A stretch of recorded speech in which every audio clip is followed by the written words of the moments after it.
So I'm going to ditch a little bit of my presentation, so I won't be switching slides at all. So you'll just see that, but we're not going to talk about that cycle. If you want to come talk to me about that, it's more motivational stuff, helping you to understand your children. So especially for those of you who are parents, that could be some good stuff. But I do podcasts and I do lectures all over the country. You can come see those things. So I'd rather talk a little bit more from maybe the activist point of view, and I want to talk really big picture real quick. I want to talk about kind of the changes that we are going through as a society, because there's a lot of underlying things that we've been talking about in this conference that are a little bit disconcerting, like data and data collection, government control. John earlier, he talked a lot about flexibility in education and things like that. So I want to kind of get into that space, but I want to do it from a 5,000 foot level, philosophical level. So let's go back to the 15th century. If you lived in the 15th century and you had to make a big decision, how would you make that decision? Let's say you're making a decision off of who you're going to marry, let's say. How do you think people generally made those decisions back then? Are you a peasant? Are you a merchant? Are you royalty? Yeah. You have to get permission. Yeah, you have to get permission. Yeah, and really at all levels you would get permission, right? Unless you're royalty. A lot of it was survival, necessity. Yeah, exactly. Yeah. And what parameters would you use if you were in the Western world at that point to kind of make that decision? Probably some religious parameters, right? And that would be kind of your system for making decisions. And if you were confused, who would you consult? Family and priest. Family and priest, right? Those kind of pillars of society, okay? All right, so flip over your pieces of paper to a blank page, and let's do this together. Let's diagram this together since I don't have slides. Draw for me 3 bell curves. You know what a bell curve is, right? It looks like this, okay? 3 overlapping bell curves, but progressively moved out. So 1, 2, 3, right?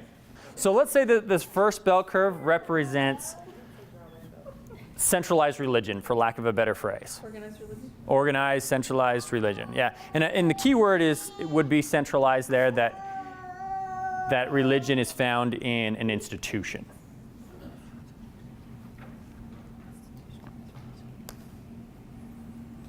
Okay, so that's your first bell curve, right? That's how we make, back then, the vast majority, and I know we're categorizing in big swaths here, but people would make decisions largely consulting their religious beliefs, their religious tenets, and oftentimes those tenets said permission.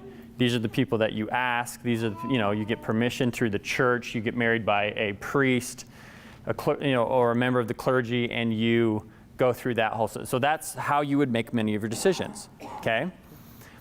Over time, we saw the Reformation, right? And religion started breaking from one institution, right, into many institutions, right? So we have Luther nailing his 95 Thesis to a door. We have Calvin coming along. We have many others. And what ends up happening is, in order for those new faiths to attract new people, they change the decision-making process. They say, don't go consult your priest, because why would you do that if you want to get them to come to your church? You're not going to say, go consult your priest about that, right? You're going to say, consult your heart. Consult God. Pray on your own. And this is not a religious conference. I'm sorry I'm not getting into religion. I'm just historical here. But you would pray on your own and figure it out for yourself, right? We're in Utah County, Utah. So I'm probably safe to be able to talk about Joseph Smith. I'm not LDS, but I've studied Joseph Smith very much, and I found him a very fascinating person. He goes out into a grove of trees, and he says, which church is true, and has this amazing experience, right?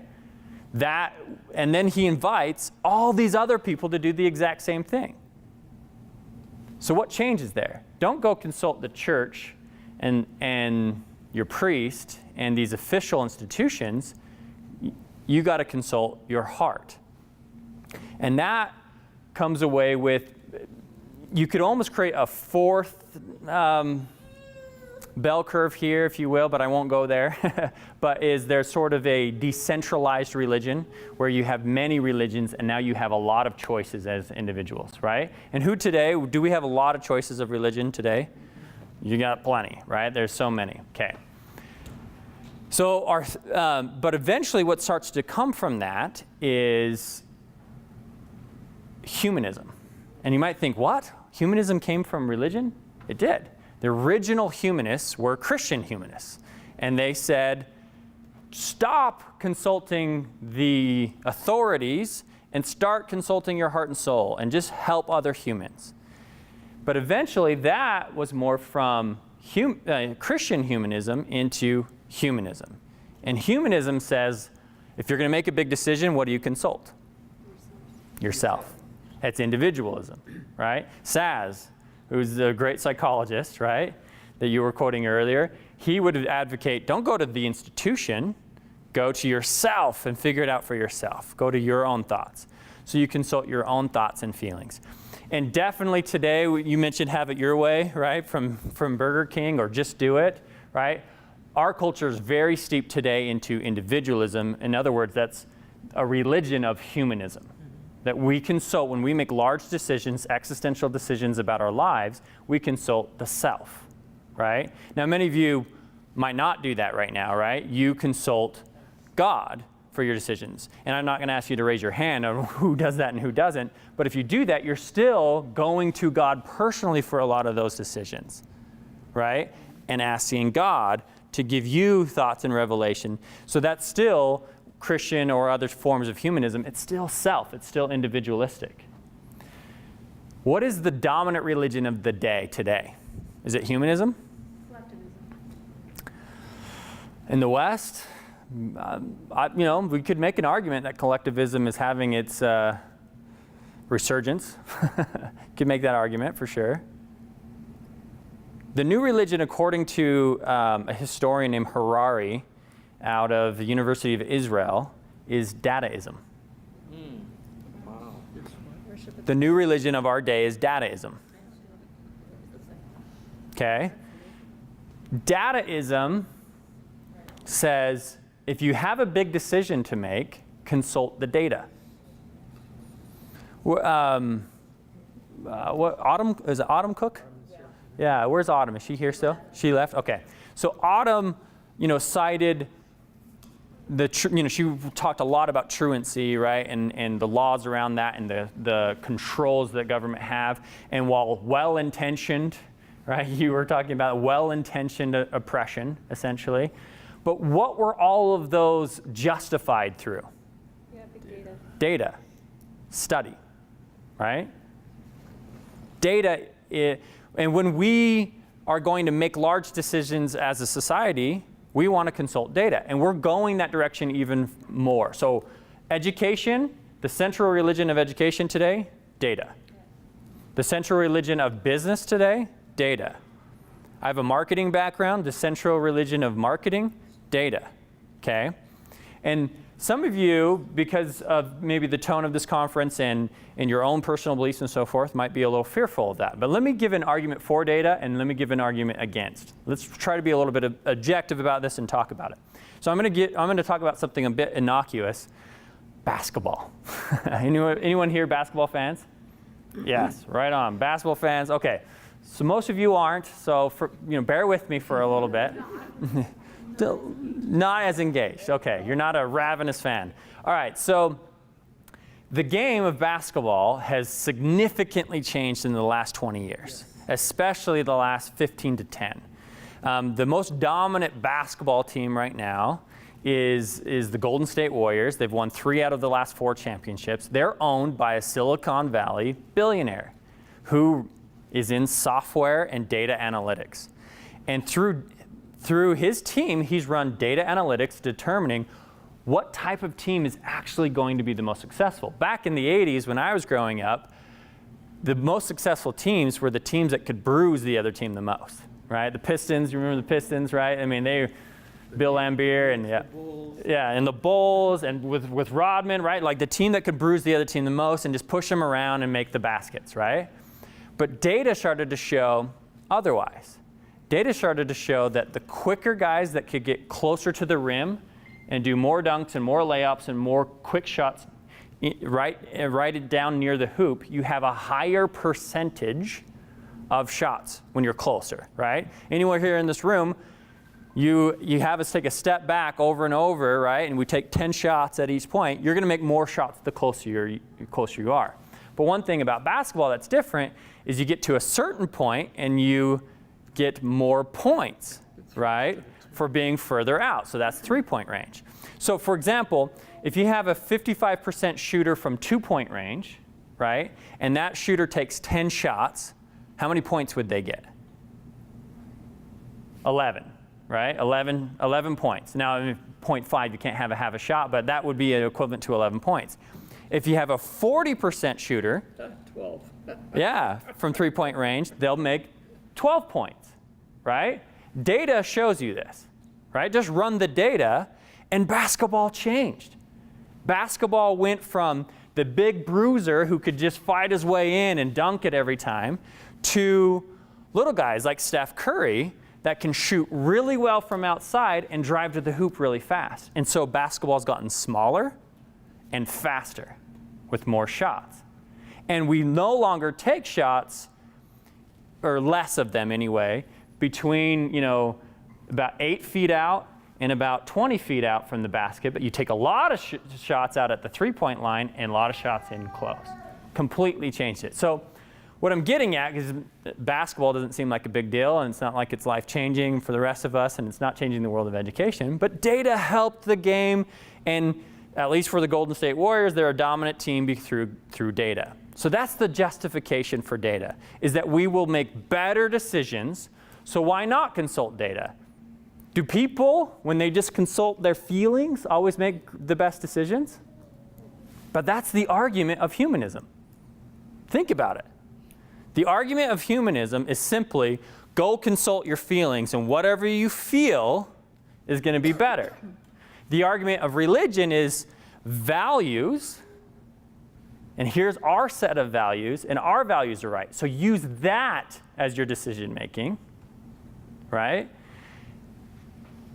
And data says pragmatism. Whatever your goal is, figure out the data sets to make it most effective. So if the world is becoming run by data today, what's the drawbacks? Who's making the data? Yeah, what are the goals? Who sets that? Data can't set that on its own. Data can be skewed. Data can be skewed. Data has no empathy. Yeah, data has no empathy. Yeah, I have a background in psychology as well, and the problem with so many psychology studies is they are studied on graduate students at universities that have master's degrees in psychology. Is that demonstrative of the population? It's not, right? One of the big problems in the medical industry is most studies are done on men. And so oftentimes drugs that really work for men can be detrimental to women. That's why there's all these warnings around pregnancy with almost every single drug. One of the reasons why is we don't know what it'll do to a pregnant woman, so don't take it, right? And you have to take specialized drugs that are specifically for that if you're pregnant, right? So the problem with data, if we go off of Autumn's information as well, is everyone needs to participate. Because you can't have good data if you don't have good data collection. Everyone has to opt in. Now, again, I, as a teacher, want data on my students. I want to see how they're doing, and I don't want to just feel how they're doing, because I could be biased. Let's be real. I could be biased. I like this kid a little bit more maybe than this kid, right? So maybe I'll, see this kid through rose-colored glasses and not so much with this kid, and therefore I'll, and that is could that be a legit problem? I want data. I want assessment. I want information. But in whose hands? And with what control? Does that make sense? So the problem isn't data itself. And who here sometimes just wants a donut, like I did this morning? Right? And is that a bad thing? Not necessarily. And who here wants to have the government say, you know, you humans are not good at your feelings all the time and you make bad decisions, we're going to revoke your rights around your feelings. Sorry, you can't make decisions based on your feelings. You know, no one would feel comfortable with that, at least in this room. Dictating laws that do that just then. Yeah, yeah. And who here would say, you can't go consult a church or values? Right? They're already doing that in Canada and various other. Yeah, and I get that. But what I'm getting at is there's these three entities in our society that are vying for power. Religion, values-based, you know, there's kind of a whole group of that. Individualism, right? And dataism. But dataism is the one that's not seen today. We do not realize how dominant. The entire world of science is bought in to dataism. The entire world of education, for the most part, bought in to dataism. Business, dataism. And many of us here would not argue that those are necessarily bad things if we get real about that. But do we want data to be ultimately in control? So let's go back to the basketball analogy. We've got a basketball team, let's say the Golden State Warriors, that are built off of data. Are they making all of their decisions in the game off of data? No. So we don't feel like data's controlling us right now. But who set up the team? Data. Who set up the system? Data. It's the unseen, to go back to Hazlitt, right? The what is seen, what is not seen idea in Bossett's The Law. We have to better understand data today, is what I'm arguing. We have to understand its benefits, because could you legitimately make an argument that there's a lot of benefits to data? As a teacher, I can. There are. And so I'm not anti-data, just like I'm not anti-individual choice, and just like I'm not anti-religion. But do I want one religion controlling our country? Do I want everyone's feelings controlling my country? No. You know, do you see the problem that we run into? Is that as we begin to let data take control, we allow data to set the whole system for us. And we have to question along the way, do we want it to? Because it is making the choices for us at this point. And you could make an argument of bad data versus good data, or quality versus not quality. And yeah, there's space for that argument. So it depends on the goal. And I think the biggest problem with data, if I can just go back to the 5,000 foot level and not get into kind of the specifics, is that we're unaware of how much power and control it has at this point. You know, definitely people in this room might be aware, but is everyone aware of how much data is influencing our lives? And again, I'm not 100% against that, but I want to call that into question. And we have to do it from a thoughtful place. Okay, so what is the world that our children will grow up in? It's growing up, and by the way, when I was a child of the 80s, data wasn't running the show at that point, right? It was just kind of up and coming at that point. Our children of tomorrow are growing up in a world of not just individualism versus religion, which has been the battle for the last 400 years. It really has. Fundamentally, philosophical debates have come down to that. There's a new player in town, and it's called Dataism. It's a new religion. That's the world our kids will grow up in. Secondly, let's go to another aspect of how our children will grow up today. So let's table the data thing and all of that stuff, and let's look at another aspect of how our children will grow up today. Many of you have heard this before, so I'll be brief on it, but in the, let's say the 17th century, what was probably the most common job? Farming. Yeah.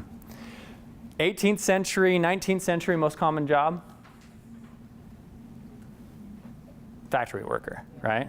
Factory worker, by the numbers. 20th century, most common job. By at least 1956, it became the most common job. Information worker. Corporate. Yeah, information, white collar work, really moving and working with information, whether in communication, collection, and so forth. Today, we have this new wave of data and data analysts and so forth. That's a huge job now, right? It's a very common job. But what is the new jobs that we are moving into and wanting to do? We're having also automation, software, robotics, right? Pretty quickly we'll have self-driving diesel trucks driving down the road, right? And every diesel truck driver in the country will be out of work. That'll happen pretty quickly, maybe 10 years. You know, that's coming down the pike. And robotics and so forth will replace many different jobs. And I'm not saying I'm for or against this. I'm trying to be objective about this and not insert my opinion here. So what will work become? Work will become creative work. My job is I go around the country motivating youth and adults. That's what I do. I go around and help them improve their lives. I do coaching, and our school does transformational learning. That's what we're all about. We try to help people transform their lives and live their lives more on purpose. Creative work. Who else is doing creative work? What do you do? I am starting a business that uses farm-based learning and leadership skills and everything to help heal people's souls, I guess. Love it. That's a good way to put it. I love it. I love it. Yeah, creative work in the creative space, right? It could involve data collection at some point, but it's really more, it's about something else. It's about creating new things. We are moving as a society to skill sets that are either data-based, analytics, and in that world, and as we go to the internet of all things will collect data on us. Our toaster will collect data on us, right, and what we want, and it'll try to be predictive and give us the right type of toast that we want, I guess, I don't know. And creative work. That's the world that our children are going to be growing up in. And my question is, do we have an educational system that meets those needs? And do we have an educational system that calls into question even the data and says, what about values? And what about individual choice? You make some mistakes, or you say something dumb, or you change your mind. Who's ever changed their mind about their politics or their beliefs or their ideas? And yeah, and all of that data is collected. That's a great point. So what I'm getting at here is normally my lectures are more about like motivation and inspiration and so forth. I'm not going to go there, but what I'm trying to get at is our society is significantly changing, and it's changing under our feet without us knowing, without most of us knowing. And I'm not trying to claim that people here maybe not know, but how many people are even realizing that Dataism is the new religion? It really is our religion today. It's what we consult for big decisions. We used to consult values and religions and so forth, or oracles, you know. And is there an argument that all the oracles could have been wrong on certain things, or you know what I mean? There was an argument for that. Or is there an argument between which values should it hold, right? So, and is there an argument that says feelings are not the best way to make your choices? And there is an argument that data is pretty good, but then we have to call that into question, because what data and for what goals and what ends? And what algorithms? Yeah, what algorithms and why? Right. And what assumptions off of one data set are made on another? We have to understand data. We understand feelings pretty dang well, and we understand values pretty dang well, because we've been studying those for thousands of years. We don't understand the effects of data. I would suggest, if I could wave a magic wand, move slowly with data. You know, but we're not. We're moving super fast as quickly as possible to adopt as much data as possible. To what end? So what I'm doing, because I see this room as a group of people that are thinkers, that are trying to understand what's happening and trying to influence the world. I don't have a conclusion. I don't want to stand here and tell you what to think. That's not my job. I believe sincerely in an educational model that says, I'm not going to teach you what to think, I'm going to teach you how to think. But I'm presenting information for you to figure it out for yourself. But we need data. Just kidding. I would argue that there's a place for data, but again, move slowly. And what is that place? We have not determined that. We have not used values, right, and freedoms, and those arguments around data. We just say data. Oh, data tells us. Can we balance it with those other two at the very least?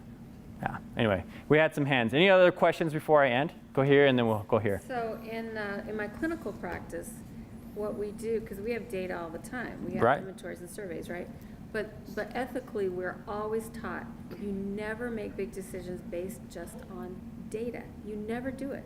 You have to have the whole context. You have to have that interaction, the human interaction, and then data is added in. So Love it. the context, you can put it into context. In other words, data is a poor master but a good servant. Yes. Okay, so great. So let's take that concept for a second. Poor master, great servant. I think a lot of us would go, yeah, there's value in that type of thinking. If we're teaching towards a test, because the test collects data, because that data tells us how well we're doing and determines our policy making, it's the master, right? That's the thing that we really need to call into question. And I think we go too far when we say data is just bad and we just poo-poo data, right? And that's where we end up starting to speak past each other, right? Data is just evil because it's data. No, whose hands it is? You know, there's a lot of questions with that, but it's not bad. But is the tail wagging the dog, or is the dog wagging the tail? Is it our servant, and we're using it, and then using values and others? I would argue from a values point of view, if I can be totally transparent, but you know, everyone's got their belief systems. But what should wag what is the dog? Can we decide that first and then use data to serve that? We haven't even done that. We just said, studies show that if you're in class longer, therefore you should be in class. Therefore you shouldn't go to your grandma's funeral, right? We are allowing data, that tail, to wag the dog. Or sorry, I said here and then here. Go ahead. I'm picturing a future world where we have this standardization and all of these things where everybody's supposed to fit into a mold. And everybody's supposed to look just like thus and so, and there's no individualization anymore. So is that what you see this leading to? Yeah, well, you know, I'm not going to say. Well, first of all, let me just be clear. I don't want to predict what the world will look like because I don't know. But you can draw conclusions that when Lisa was growing up and making her decisions, I'm not going to get into what they are, but her decisions, they contribute to who you are today and the person that you've become, right? And as we lose that in terms of, well, whatever is the most efficient, most effective, given its goals, and we don't even know for sure, are we questioning those goals? Do we have the rainbow of humanity that we have today, which is a very humanistic argument, but I think there's an argument there, right? Yeah, we do lose something along. What do we lose is really the question, and we haven't really asked that as a society. We're just saying Dataism is the new religion. Let's go. And didn't we see? I mean, let's be real. Didn't we see that with religion? That so often that it served the priests and the clergy and not everyone else, right? Anytime you have one rubric, one system that makes all the decisions, you have those at the top. Corruption, exactly. So maybe data could be a good servant, just like our feelings, because our feelings are essentially algorithms, right?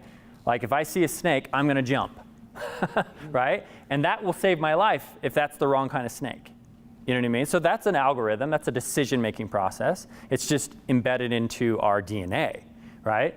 So should we allow one system or multiple systems? Data can be a good servant, again, not necessarily the master. And that's where we need to call it into question.